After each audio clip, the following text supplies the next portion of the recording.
আমরা শিখব বাংলার কার চিহ্ন বা স্বরচিহ্ন লেখার সঠিক নিয়ম। আমাদের বর্ণমালায় স্বরবর্ণ মোট 11টি, কিন্তু আমাদের স্বরচিহ্ন বা কার চিহ্ন মোট 10টি। আচ্ছা, প্রথমেই আছে অ। স্বরের অয়ে কিন্তু কোনো চিহ্ন নেই, তাই আমরা শুরু করব আ দিয়ে।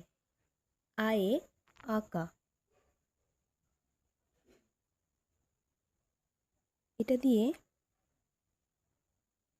কা। হস্যয়ে হস্যইকার,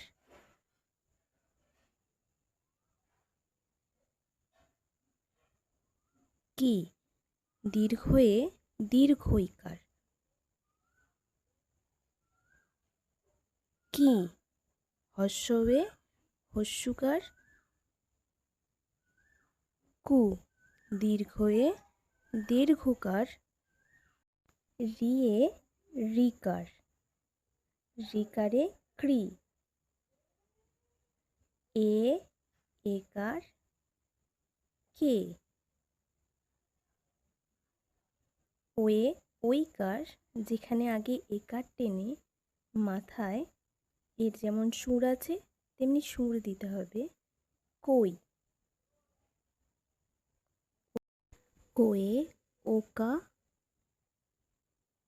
যা দিয়ে হয় কো।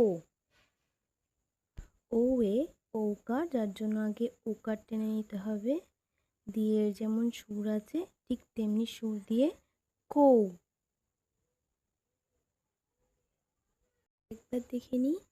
আয়ে আকার, হস্যয়ে হস্যইকার। আয়ে আকার দিয়ে কা, হস্যয়ে হস্যইকার দিয়ে কি। দীর্ঘয়ে দীর্ঘইকার দিয়ে কি। হস্যয়ে হস্যুকার, যা দিয়ে কু। দীর্ঘয়ে দীর্ঘকার, যা দিয়ে কু। রিয়ে রিকার, যা দিয়ে ক্রি। এ একার, যা দিয়ে কে। ওয়ে ওইকার, যা দিয়ে কই। ওয়ে ওকার, যা দিয়ে কো। ওয়ে ঔকার, যা দিয়ে কৌ।